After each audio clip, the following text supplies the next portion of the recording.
Hello students, आज की जो वीडियो है आप सभी के लिए बहुत ही ज़्यादा स्पेशल होने जा रही है। इस वीडियो के देखने के बाद मैं ये दावा नहीं करूंगा कि आप सभी जो है 70 में से 70 अंक लेके आ जाएंगे, लेकिन मैं ये दावा जरूर कर रहा हूं कि 70 अंक लाए कैसे जाते हैं आप सभी को पता लग जाएगा। क्योंकि जो है आज मैं आपको डायरेक्टली बोर्ड की कॉपी दिखाने जा रहा हूँ। जी हाँ, बोर्ड की कॉपी में जो कैसे लिखा हुआ है हमने, ठीक है, बोर्ड की कॉपी में आप सभी को कैसे लिखना है। इसके अलावा ये जो क्वेश्चन पेपर है मैं आपको विश्वास दिला रहा हूं लगभग 10 से 20 नंबर का डायरेक्टली आपको फंसेगा।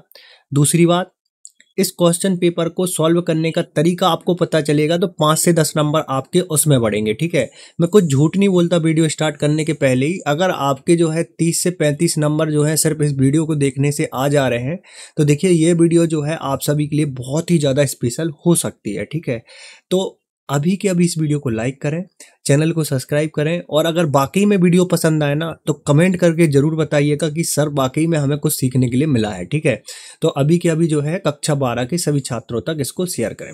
तो देखिएगा यहाँ पे सबसे पहले नंबर प्रश्न क्रमांक 1 में आपके लिए जो है प्रत्येक प्रश्न दिए गए हैं और सभी के सामने जो है उसके क्वेश्चंस दिए गए हैं, ये सब दिया रहता है। ठीक है, तो जैसे ही आपको पहला प्रश्न देखने के लिए मिलता है वो रहेगा आपका सही विकल्प आ रहा। किस प्रकार से आएगा, किस उपकरण का उपयोग वोल्टेज नियंत्रण के रूप में किया जाता है। ठीक है, तो एक उपकरण का नाम पूछा गया है जो कि वोल्टेज होता है ना, आपका करंट फ्लो होता है, उसको जो है नियंत्रित कैसे किया जाता है। तो इसमें देखिए 4 जो है ऑप्शन दिए गए थे। तो इसमें जो है देखिएगा किस प्रकार से आपको आंसर देना था। यहाँ पे जो है हम देखेंगे डायरेक्टली, देखिएगा जेनर डायोड। ठीक है, वो उपकरण कौन सा है, जेनर डायोड है। तो देखिए तीसरा आंसर इसमें सही था, जेनर डायोड। तो यहाँ पे कैसे लिखा हुआ है, देखिए तीसरा डाल करके जो है जेनर डायोड लिखा हुआ है। अब यहाँ पे देखिए जो है आपको बोर्ड कॉपी में पर्याप्त स्पेस मिलता है। जी हाँ, तो आप एक लाइन छोड़ करके ही उत्तर दें। ठीक है, एक लाइन को जो है आप छोड़ दें, उसके बाद जो है सेकंड क्वेश्चन की तरफ आप बढ़ें। ठीक है, तो पहले का ए नंबर वाला जो क्वेश्चन था हमारा, देखिएगा यहाँ से इसका जो है तीसरा उत्तर सही था, इसलिए देखिएगा कुछ इस प्रकार से जो है ए नंबर का तीसरा उत्तर हमने लिख दिया है। ठीक है, अब जो है अपन आगे बढ़ेंगे। ओमीय प्रतिरोध है, तो ओमीय प्रतिरोध क्या होता है, ट्रांजिस्टर होता है, प्रकाश उत्सर्जक डायोड होता है, तांबे का तार होता है, या फिर संधि डायोड। तो देखिएगा इसका जो सही आंसर था हमारा वो था तांबे के तार। ठीक है, तो यहाँ पे देखिएगा तांबे के तार जो है वो ओमीय प्रतिरोध का एग्जाम्पल है। ठीक है, तांबे का तार, तो जो है तांबे का तार जो सेकंड ऑप्शन था वो कुछ इस प्रकार से यहाँ पे लगाया। ठीक है, इसके बाद देखेंगे हम आगे वाला क्वेश्चन। देखिए नेक्स्ट क्वेश्चन जो हमें दिया गया है, संयुक्त सूक्ष्मदर्शी में नेत्रिका की फोकस दूरी अभिदर्शक की फोकस दूरी से क्या होती है, बराबर होती है, कम होती है, क्या होती है, आप सभी को बताना था। तो देखिए छात्रों, इसमें जो है वो क्या होती है, अधिक होती है। ठीक है, इसमें क्या होती है, अधिक। नेक्स्ट जो दिया गया है, एक प्रोटॉन में न्यूनतम आवेश कितना होता है। ठीक है, तो ये आवेश वाला जो क्वेश्चन है आपको जरूर देखने के लिए मिलेगा और संख्या में ही आवेश पूछा जाएगा। तो इसका जो सही आंसर है 1.6 इंटू 10 के ऊपर 19 की -19 की घात सेल्सियस। ठीक है, देखिएगा कुछ इस प्रकार से जो है आपका आंसर कौन सा था, ये देखिए तीसरा वाला आंसर सही था। तो जो है आपको ये तीसरा वाला जो है सही लगाना था। इसके बाद जो है आगे बढ़ेंगे। किसी कुंडली का स्वप्रेरकत्व निर्भर नहीं करता है, तो किस पे नहीं करता है, तो यहाँ पे देखिएगा कुंडली में प्रभावित धारा पर जो है वो निर्भर नहीं करता है। तीसरा आंसर सही था। इसी प्रकार से जो है चौथा जो क्वेश्चन दिया गया था, ट्रांसफार्मर के सिद्धांत पर आधारित होता है, तो ये जो है अन्योन प्रेरण के सिद्धांत पर जो है आधारित होता है, सेकंड ऑप्शन लगाना था। ठीक है, इसके बाद जो है आप देखिएगा लास्ट क्वेश्चन जो दिया गया है,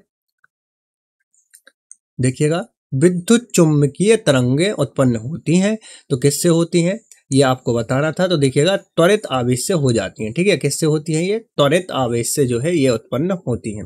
इसके बाद देखिएगा ये इंग्लिश मीडियम वाले देख सकते हैं। देखिए इसके बाद जो है आपसे रिक्त स्थान की पूर्ति करने के लिए बोला गया था, सबसे अधिक आवृत्ति किस विद्युत चुम्बकीय तरंगें जो है खालिस्तान होती हैं, सबसे अधिक आवृत्ति वाली विद्युत चुम्बकीय तरंगें पूछी गई हैं। तो वो कौन सी तरंगें होती हैं, वो होती हैं आपकी गामा तरंगें। ठीक है, तो कुछ इस प्रकार से जो है आप खालिस्तान भर सकते हैं। अब इसमें आप एक ट्रिक और लगा सकते हैं, जैसे आप खालिस्तान भर रहे हैं ना, तो आप चाहें तो जो है कुछ इस प्रकार से जो है इसको डॉट डॉट डॉट डॉट करके भी दर्शा सकते हैं ताकि वो अच्छा दिखेगा। ठीक है, ऐसे। ठीक है, वो आपके ऊपर है। सेकंड जो दिया गया है, धारावाही परिनालिका जो है वो क्या है, चुम्बक की भांति व्यवहार करती है। मीटर सेतु जो है आपका व्हीटस्टीन सेतु के सिद्धांत पर कार्य करता है। जल के अंदर वायु का बुलबुला जो है वो अवतल लेंस की भांति व्यवहार करता है। नैंड गेट जो है, नैंड गेट जो आपका होता है उसका बुलियन व्यंजक क्या होता है? तो देखिए उसका बुलियन व्यंजक होता है ए डॉट बी के ऊपर बार, ठीक है, कुछ इस प्रकार से। इसके बाद जो है अपन आगे बढ़ेंगे। आकाश का नीला दिखाई देने की क्या कारण है? तो वो क्या है आपका? प्रकाश का प्रकीर्णन, जिसके कारण वो है नीला दिखाई देता है। विद्युत परिपथ में वोल्टमीटर को सदैव क्या कहते हैं? तो वोल्टमीटर को सदैव समांतर क्रम कहते हैं। अब देखिएगा महत्वपूर्ण बिंदु पर अपन चर्चा करेंगे, जो है आपकी सही जोड़ियां। इसमें आप लोग क्या करते हैं, डायरेक्ट आंसर जो है सीधे लिख देते हैं। बिल्कुल गलत है, बिल्कुल भी आपको ये नहीं करना कि सिर्फ जो है आप आंसर लिखें। इसमें देखिएगा किस प्रकार से जो है सही जोड़ी करी जाती है, मैं आपको दिखा देता हूँ। देखिए कुछ इस प्रकार से जो है आप प्रश्न क्रमांक 3 का उत्तर लिखेंगे, फिर जो है आपको पहले सही जोड़ी लिखनी है। तो पहली सही जोड़ी थी हमारी संयुक्त सूक्ष्मदर्शी का आवर्धन क्षमता। तो देखिए संयुक्त सूक्ष्मदर्शी की आवर्धन क्षमता जो होती है डी माइनस भी zero upon you zero plus जो है कोष्टक के अंदर 1 plus D upon small F E, ठीक है। बूस्टर का नियम क्या होता है? बूस्टर का नियम प्रकाश का ध्रुवण होता है। इसके बाद जो है आप देखिएगा यहाँ पे अवरक्त किरणें हेयर सेल होता है, ठीक है। इलेक्ट्रॉन वोल्ट, तो इसका जो मिलान है वो जे नंबर वाले से करना था। ऊर्जा का मात्रक। डायनामो, डायनामो क्या होता है? विद्युत चुम्बकीय प्रेरण होता है। अमीटर क्या है? धारा नापने का यंत्र है, ठीक है। विद्युत सामर्थ्य क्या है? V इंटू आई है, ठीक है। तो ये जो है आपको कुछ इस प्रकार से सही जोड़ियां करनी थी, मतलब दोनों आंसर्स आपको लिखने थे। प्रश्न क्रमांक 4 देखेंगे, जो कि आपका पूछा गया है एक वाक्य एक शब्द के रूप में, ठीक है। इसमें दिया गया है लेंस की फोकस दूरी लेंस की क्षमता पर किस प्रकार निर्भर करती है? तो देखिएगा यहाँ पे आंसर आपको बता देता हूं मैं। देखिए लेंस की फोकस दूरी लेंस की क्षमता के व्युत्क्रमानुपाती होती है। व्युत्क्रमानुपाती का मतलब होता है 1 के बटे में जो है आप लेंस की क्षमता को लिखेंगे, ठीक है। तो फोकस दूरी is equal to 1 upon lens की क्षमता, ठीक है। इसके बाद जो सेकंड क्वेश्चन आपका पूछा गया है, किस गेट को व्युत्क्रम गेट कहा जाता है? ठीक है, तो व्युत्क्रम गेट जो है वो नॉट गेट को कहा जाता है, ठीक है। नॉट गेट को जो है व्युत्क्रम गेट कहा जाता है। नेक्स्ट है आपका लेंज का नियम, ठीक है। लेंज का नियम किस सिद्धांत पर आधारित होता है? तो लेंज का जो नियम है वो ऊर्जा संरक्षण के सिद्धांत पर आधारित होता है। इसके बाद जो है देहली आवृत्ति क्या है? तो देहली आवृत्ति जो है इसकी परिभाषा मैं आपको बता देता हूं। देखिएगा किसी धातु की, ठीक है, किसी धातु की सतह से इलेक्ट्रॉन, ठीक है, किसी धातु की सतह से इलेक्ट्रॉन के निकलने अथवा उत्सर्जन हेतु, ठीक है, उत्सर्जन हेतु आवश्यक प्रकाश तरंग अथवा फोटॉन की न्यूनतम निश्चित आवृत्ति को ही हम देहली आवृत्ति, जिसे कि हम किससे डिनोट करते हैं, आप देखिएगा ये आपका चिन्ह दिया गया है, ठीक है, कहा जाता है। तो कुछ इस प्रकार से जो है आप देहली आवृत्ति की जो है परिभाषा लिख सकते हैं, ठीक है। किसी धातु की सतह से इलेक्ट्रॉन के निकलने अथवा उत्सर्जन हेतु आवश्यक प्रकाश तरंग अथवा फोटॉन का न्यूनतम निश्चित आवृत्ति को जो है हम देहली आवृत्ति कहते हैं। इसके बाद जो है आपका खगोलीय दूरदर्शी की आवर्धन क्षमता कैसे बढ़ाई जाती है? तो देखिएगा खगोलीय दूरदर्शी की आवर्धन क्षमता अभिदृश्यक लेंस का व्यास बढ़ाकर बढ़ाई जा सकती है एवं अभिदर्शक लेंस की फोकस दूरी बढ़ाकर भी आवर्धन क्षमता बढ़ाई जा सकती है, ठीक है। तो ये जो है 1 अंक का क्वेश्चन था आपका। इसके बाद जो है कुचालक माध्यम की उपस्थिति का विभव पर क्या प्रभाव पड़ता है? तो यहाँ पे देखिएगा किसी कुचालक माध्यम की उपस्थिति के कारण विभव घट जाता है, ठीक है, और वो क्या हो जाता है? कम हो जाता है। नेक्स्ट है आपका विस्थापन धारा किस कारण उत्पन्न होती है? तो देखिएगा विस्थापन धारा क्यों उत्पन्न होती है? विस्थापन धारा जो है परिवर्ती विद्युत क्षेत्र के कारण उत्पन्न होती है, ठीक है। तो परिवर्ती जो विद्युत क्षेत्र होता है उसी के कारण जो है विस्थापन धारा जो है उत्पन्न होती है। नेक्स्ट है आपका देखिएगा प्रश्न दिया गया है, ये जो है मोस्ट आईएमपी क्वेश्चन है, ठीक है, तो इनको ध्यान से देखना है आपको। ओम के नियम की कोई 2 सीमाएं लिखनी है। तो ओम के नियम की कोई 2 सीमाएं कौन कौन सी होती हैं? देखिएगा चालक का ताप नियत रहना चाहिए, ठीक है, चालक का ताप कैसा नहीं रहना चाहिए? नियत। इसके अलावा चालक में जो है विकृति उत्पन्न नहीं होना चाहिए। चालक की भौतिक अवस्था जैसे दाब हो गया, आयतन हो गया, आकार हो गया आदि, ये सब क्या है? परिवर्तन नहीं होना चाहिए, ठीक है। तो कुछ इस प्रकार से जो है ओम के नियम की 3 सीमाएं हैं, आप मेरे साथ दोहराते जाइए और जो है याद करते जाइए क्वेश्चंस को। इसके बाद जो है आपका लॉरेंज बल क्या है और जो अथवा में है एम्पियर को परिभाषित कीजिए। तो चलिए लॉरेंज बल को हम देखेंगे। लारेंजबल वाला जो क्वेश्चन है वो आगे देखेंगे। इसके बाद जो है यहाँ पे 7वां क्वेश्चन दिया गया है, एक पारदर्शक माध्यम का ध्रुवण 30 डिग्री है, ठीक है, तो अपवर्तन कोण का मान ज्ञात करना है। और अथवा में है, एक दूरदर्शी के अभिदर्शक लेंस का व्यास 1 मीटर है, प्रकाश की तरंग दैर्ध्य जो है 4538 एंगस्ट्रॉन के लिए विभेदन क्षमता की गणना ज्ञात करनी है, ठीक है। तो यहाँ पे देखिएगा जो है हम प्रश्न क्रमांक 7 का जो है ऊपर वाला जो क्वेश्चन दिया गया है, पारदर्शक माध्यम का ध्रुवण 30 डिग्री है तो अपवर्तनांक कोण ज्ञात करेंगे, ठीक है। तो यहाँ पे हमें दिया क्या गया है, दिया गया है माध्यम का ध्रुवण कोण जो है किससे डिनोट करते, आईपी से डिनोट करते, जो कि दिया गया है 30 डिग्री, ठीक है।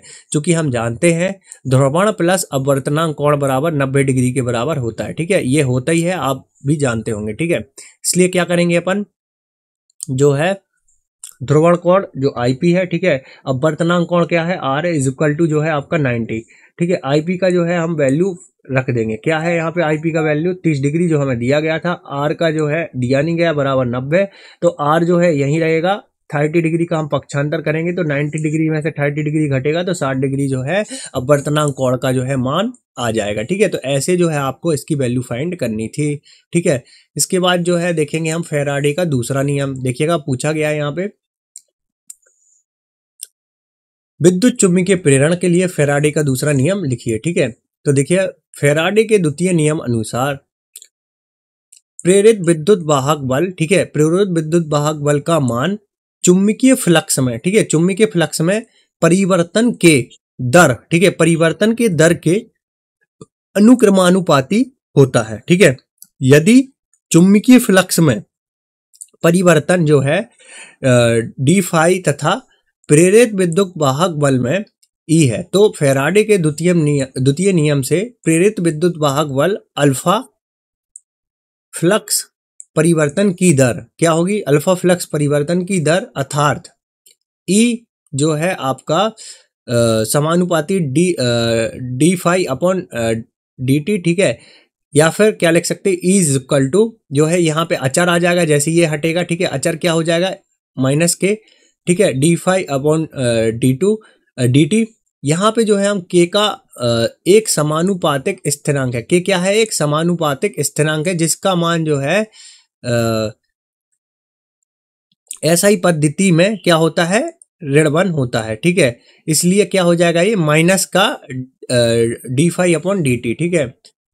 यहाँ माइनस यह दर्शाता है कि प्रेरित विद्युत वाहक बल सदैव जो है फ्लक्स में परिवर्तन का विरोध करता है। तो कुछ इस प्रकार से जो है आपको इसको सॉल्व करना था। इसके बाद जो है आगे बढ़ेंगे क्वेश्चन नंबर 9 की तरफ। सिद्ध कीजिए कि विद्युत क्षेत्र के किसी समांतर पृष्ठ से गुजरने वाला विद्युत फ्लक्स का मान शून्य होता है, अथवा में है किसी आवेशित चालक के अंदर विद्युत क्षेत्र का विद्युत विभव स्पष्ट करना है। तो देखिए नौवां जो है, नौवें का भी हम जो है आंसर डायरेक्ट देखेंगे अथवा नहीं देखेंगे, ऊपर वाला जो सिद्ध करना है हमें, ठीक है। तो कैसे सिद्ध करेंगे हम यहाँ पे देखेंगे, चूंकि हम जानते हैं विद्युत flux phi is equal to क्या होता है यहाँ पे डबल जो है डबल समाकलन, ठीक है, E0 ds, ठीक है। इसके बाद जो है या फिर फाई बराबर डबल समाकलन E ds cos थीटा अपन लिख सकते हैं, ठीक है। इसके बाद माना कि किसी एक समान विद्युत क्षेत्र के समांतर पृष्ठ का जो है अवयव ds स्थित है। चूंकि पृष्ठ ds एक क्षेत्रफल सदिश पृष्ठ के लंबवत बाहर की ओर होगा, ठीक है, अतः चित्र से स्पष्ट है कि क्षेत्रफल एक सदिश तथा विद्युत क्षेत्र दोनों रेखाओं के मध्य निर्मित कोण जो है आपका थीटा इज इक्वल टू 90 होगा, ठीक है। चूंकि चित्र से ही ये स्पष्ट हो रहा है, इसलिए जो है चित्र जो है हम ऐसा बनाएंगे, ठीक है। चित्र कैसा बनाएंगे, एच क्षेत्रफल सदिश कागज के लंबवत और जो है बाहर की ओर, ठीक है। तो कुछ इस प्रकार से जो है ये विद्युत क्षेत्र की तीव्रता को डिनोट करेगा किसी चुंबकीय क्षेत्र के समांतर पृष्ठ के अनुसार, ठीक है। चूंकि थीटा बराबर 90 डिग्री दिया गया है, ठीक है, तो इसलिए अपन क्या करेंगे यहाँ पे, अब जो है समीकरण 1 में वैल्यू पुट कर देंगे, ठीक है। तो डबल समाकलन ds, ठीक है, cos 90, तो cos 90 का वैल्यू होता है 0, इसलिए जो है फाई इज इक्वल टू 0 जो है बराबर हो जाएगा, ठीक है। तो 0 के बराबर फाई हो जाएगा, तो स्पष्ट है विद्युत क्षेत्र के समांतर रखे गए पृष्ठ से गुजरने वाला फ्लक्स हमेशा कितना होता है, 0 होता है, ठीक है। इसके बाद जो है 10वें का जो है हम अथवा देखेंगे, ठीक है। 10वें का अथवा क्या दिया गया है, किसी माध्यम का अपवर्तनांक कौन से कारकों पर निर्भर करता है। ठीक है, कोई दो कारक बताने हैं। तो देखिएगा कोई दो कारक कौन कौन से हैं। पहला कारक है आपका प्रयुक्त प्रकाश के रंग एवं तरंग दैर्ध्य पर। ठीक है, तो अपवर्तनांक के रंग एवं तरंग दैर्ध्य पर निर्भर करता है। किसी माध्यम का अपवर्तनांक प्रकाश की तरंग के तरंग दैर्ध्य के व्युत्क्रमानुपाती होता है। ठीक है, इसलिए देखिएगा तरंग दैर्ध्य इज इक्वल टू क्या हो जाए, यहाँ पे व्युत्क्रमानुपाती 1/, जो है लैम्डा दिया गया है। ठीक है, तरंग दैर्ध्य। तो अब जो है क्या हो जाएगा यहाँ पे, चूंकि प्रकाश के लाल रंग के लिए तरंग दैर्ध्य का मान सबसे अधिक होता है, अतः लाल रंग का अपवर्तनांक सबसे कम तथा बैंगनी रंग के प्रकाश के लिए तरंग दैर्ध्य न्यूनतम होती है, अतः माध्यम का अपवर्तनांक बैंगनी रंग के प्रकाश के लिए होता है, अधिक होता है। ठीक है, इसके बाद जो है आपका सेकंड प्रश्न दिया गया है प्रयुक्त माध्यम की प्रकृति पर। ठीक है, यदि माध्यम का घनत्व अधिक है तो जो है उसका अपवर्तनांक भी अधिक होगा, और अगर माध्यम का घनत्व कम है तो अपवर्तनांक भी कम होगा। सघन माध्यम अपवर्तनांक अधिक व विरल माध्यम का अपवर्तनांक कम होता है। हीरे का अपवर्तनांक सबसे अधिक होता है, जो कि यहाँ पे 2.42 होता है, और यही एक टॉपर को अलग बनाता है। ठीक है, जो कि उसने हीरे का अपवर्तनांक भी याद करके रखा। तो देखिए आपको जो है ऐसी राइटिंग लिखनी है। ठीक है, जैसी यहाँ पे दिख रही है। निरोधी विभव किसे कहते हैं। ठीक है, तो निरोधी विभव किसे कहते हैं, एनोड का वह न्यूनतम ऋणात्मक विभव। ठीक है, एनोड का वह न्यूनतम ऋणात्मक विभव जिस पर प्रकाश विद्युत धारा शून्य हो जाती है निरोधी विभव कहलाता है। वास्तव में निरोधी विभव किसी इलेक्ट्रॉन की अधिकतम गतिज ऊर्जा की माप है। प्रयोगों द्वारा पाया गया है कि निरोधी विभव का मान प्रकाश अथवा फोटॉन की आवृत्ति पर जो है निर्भर करता है। फोटॉन की आवृत्ति अधिक होने पर निरोधी विभव का मान अधिक हो जाता है। ठीक है, तो ये है इस वीडियो का पार्ट 1। अगर पार्ट 2 की डिमांड आती है तो ये पार्ट 2 की वीडियो आएगी, जिसमें कि जो है हम क्वेश्चन नंबर 12 से सभी प्रश्नों के उत्तर देखेंगे। इसकी पीडीएफ आपको www.studynotesvijay.com पे मिलेगी। सभी प्रश्न कैसे करने हैं आपको बहुत ही अच्छे तरीके से दर्शाया गया है। ठीक है, काटापीटी कर सकते हैं, लेकिन जो है आपको ध्यान से काम करना है। यहाँ पे आप पीटीओ लिखें। ठीक है, पीटीओ जैसे ही जो है आपको ये लाइन छोड़नी हो। तो उम्मीद कर रहा हूँ आज की वीडियो हेल्पफुल रही होगी। अगर अच्छी लगी है तो लाइक करिए, और बाकी में आप बताइए कि आपको और ऐसी वीडियो देखनी है या फिर नहीं देखनी।